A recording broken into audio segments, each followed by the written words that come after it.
Oh. Comic-Con. Wow. Okay, guys, listen up. Huh? Marcus, you scared the bejesus out of me, man. Why you gotta be creeping? So, how would you rate your overall experience in your first season of Mike Tyson Mysteries? Great. Great. Doesn't really matter what I anticipate or think about it. The only thing that really matters is the results. And I guess that's why we're here again, because we had pretty good results. Do you want to improv too much on the show? Like, you get the know, opportunity to, or maybe this season coming up? the show is fully scripted and everyone sticks to the script, but Hugh, unlike a lot of voiceover records that are very technical, and you say your line and you say your line and we'll overlap it in post, Hugh doesn't like that. He thinks, and I agree with him, that if you're going to have Norm Macdonald in a booth and Jim Rash, and I've known Jim for years, and we have a good rapport, that you just sort of want everyone to overlap and do whatever. So there's enough so that it feels a little unscripted, but you know, we're following the script to a T. But we now know how to write for everyone, so hopefully it feels a little improvised. Yeah, that would be pretty hard to do. Everyone recording separately. That would be a nightmare. Yeah. I know like the fight game has a little bit of a comedy to it sometimes as well, because you're trying to get into your opponent's head. You know, you're trying to kind of jump in there. Did you learn anything from showmanship when you were fighting? That you I just know, this is what I learned as a kid. Everybody had their own,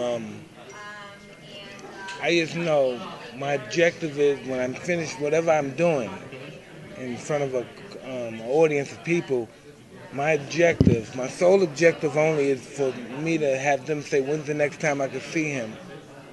And that's just how I work. That's my barometer and what I do.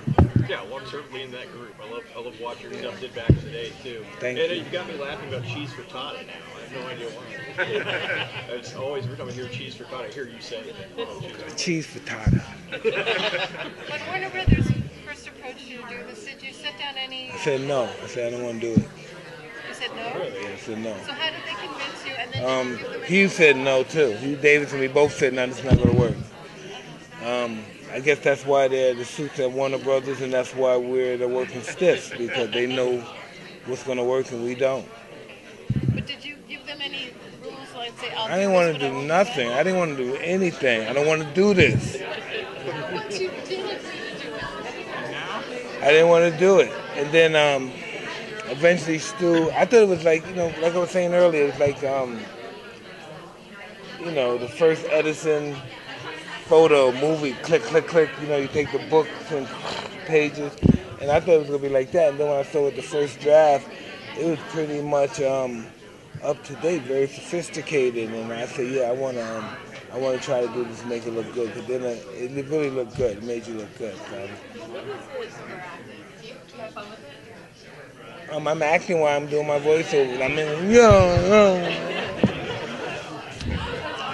Where's some of what have some of your favorite episodes been? I mean, the character that you play is almost sometimes in sort of this hapless orbit between these two characters. Right. You know, with Pigeon and Tyson. Yeah, I think we've started to have some more fun with the Yung Hee character, and you know, letting her, you know, she'll give it back to Pigeon a little bit more. I think we've had more fun with the Marquis character, with Jim Rash's character this season. He's so funny, and he is so funny when he's emotional, and so we let Jim get very emotional this season, and it's very funny. Yeah. Now that you've done this series, have you gone back and watched some of the inspirations, the Hanna-Barbera things? I mean, I watched Hanna-Barbera as a kid, but I think, you know, I'm sure that the artists are, you know, inspired by all that. It doesn't come into play really for us as writers. We don't write toward the style or anything like that. We just write what we think is funny. Mike, now that you've done voiceover and, you know, regular acting, which do you prefer, since you can kind of get into a completely different character when you're doing both? I like live performances. I like being loud in front of a crowd of people. I saw Chaz Palminteri do a Bronx Tale in Vegas. Yeah, I said, I want to do that. So, you still raise pigeons? Yes. You do still raise Yeah, that's something that I'm gonna do. When you're a pigeon fancier, you do it till you die. When I die, somebody's gonna be coming to the house already. I'm here to pick up Mike's birds. That's just happening to all the pigeon fanciers. Yeah, so I wondered what it was like working with Norm, playing a pigeon. I've never worked with Norm. As I stated earlier, I've never saw Norm. I don't know what Norm looks like. I know he has a big fan base because everybody approaches me on the streets and tell me how great he is and how well they're working with him. But I've never saw Norm. I've never spoke with Norm. I always, like I was stating earlier, I thought Jim had rash with Norm, the Marcus of Queensberry. But I realized that I was mistaken and he's not Norm, and me and Norm has never been encountered with one another. Is there ever a challenge about having, you're in the booth, you're not recording everything, you don't have those people to feed off of? I want every challenge that's like that. I want to be able to be up against a situation that if I fail, I risk the chance of being humiliated. Only by that kind of adversity that I would, rise to that above my level of performance. It can't be like a walk in the park. I'm a suck at that. It got to be really something threatening. You seem like you're really comfortable with yourself now, especially more than you were when you were younger. How did that happen? I don't know about that. I don't know if anybody's ever comfortable with themselves. If they're ever totally real with themselves, Because that's our job in life, to overcome what we hate about ourselves and despise about ourselves. We all have that. But that's our journey, to overcome that and to love what we despise. What are some of the challenges of being a woman working in comedy? I personally haven't had any challenges. The Groundlings is, it's funny is funny. Gender doesn't matter. And then it's also, you try not to worry about, it's almost like worrying about your looks and all that stuff hurts you in sketch comedy and in comedy in general. And then, I've been working in writers' rooms my whole, adult life, where I've been the only woman on staff, which is sad, but I've felt very respected, and now I get to work with my friends, and my purse! He had my lip gloss this whole time. It hasn't been an issue for me, Who's someone you'd like to see maybe on another season as kind of a guest spot that you'd want to, I'd say, work with, but now that we know that everyone's recording separately, it's a little weird. Well, we do get to work. I mean, the only person who records separately is Mike. Okay. So when we do have guest stars, they come into the booth with us. I'm not allowed to say, but we do have some very exciting guests coming in season 2. And I know Mike has talked about some of his friends, which would just be a trip to meet, Snoop Dogg or Eddie Griffin, or, So I think, and I hope that the more popular the show gets, the more people who start to see it, because I still don't think enough people have seen it, and maybe some people want to come on. But at the end of the day, as writers, if you only have 11 minutes, we really want to focus on our characters, because when you have Norm and Jim and Mike, you don't need to be giving dialogue to that many other people, How do you grab all that you're allowed to? Well, fortunately, I think they all play, they all work together so well that one person's line usually leads to the next person's line. Pigeon says something mean to Jim Rash's character, I have a response to that. So everything just sort of flows because everyone is serving a really vital role on the show. So no one overlaps, which is helpful. You're the voice of reason in the show. I'm the voice of reason. I don't always get the funny lines, but the show doesn't need that per se. But I think we're going to see more from Yung as the series develops. And as we become more comfortable writing for the characters, and I think she's finding her voice a little bit more in season 2 when it comes to defending herself against Pigeon's, hurls and insults and such. So, If you could have any superpower, what would it be? Me? Yes.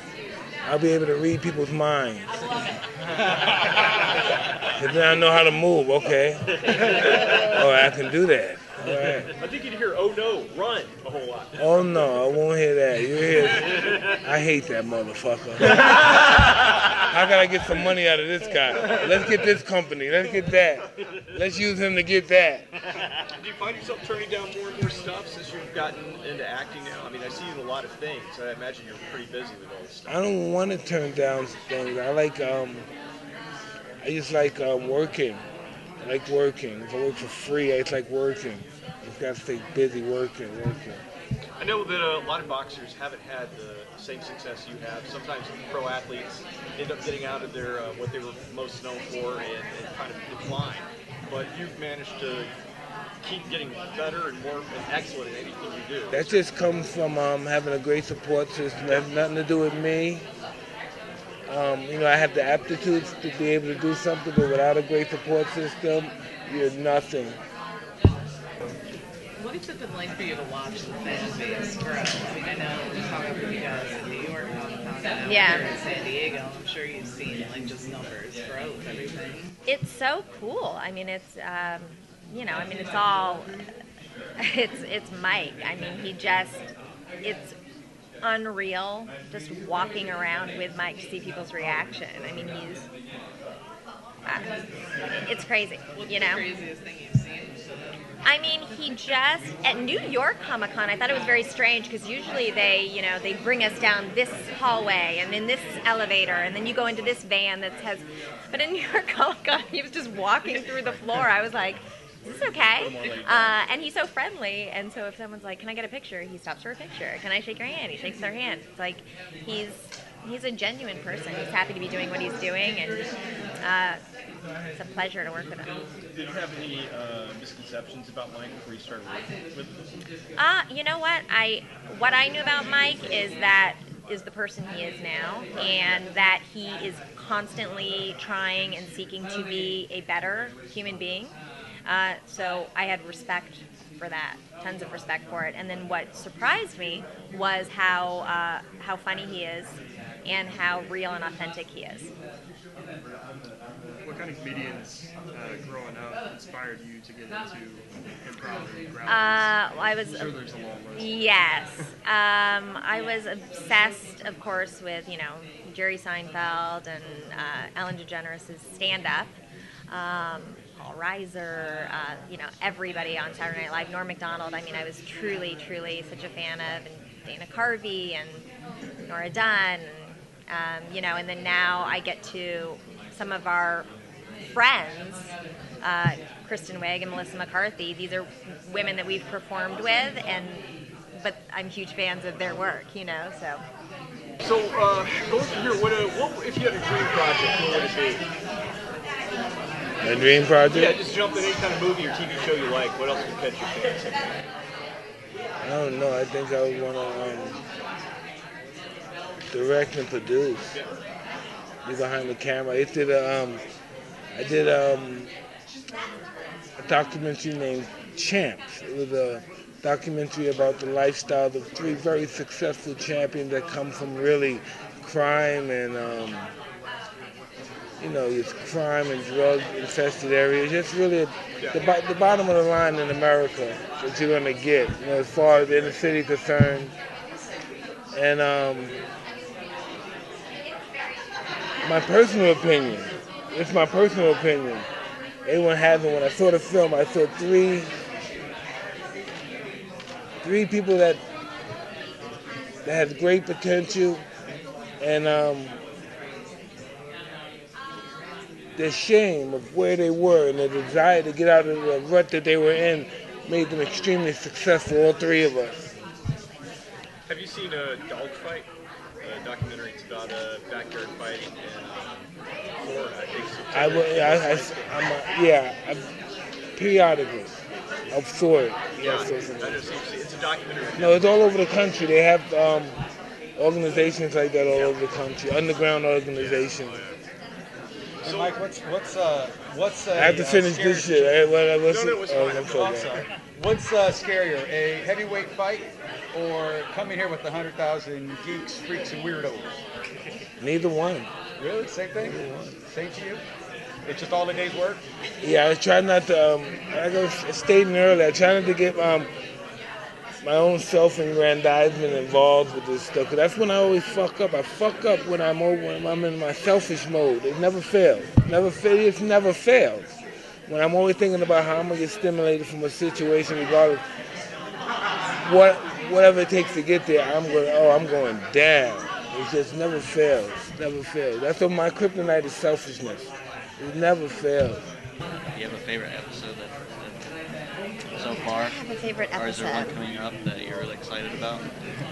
There is a very funny one with Alan Thicke, actually, where it involves bestiality and a wedding. You know, like a wedding's going to be broken up, and Alan Thicke. So I mean, those three things can't not be funny. Has anything ever been too much for you to only guys there? Yes, and we've been told we can't do it, and it's usually as it relates to pigeon. But you know, it's funny. We don't like gross out humor. We don't like profanity and filth for the sake of it.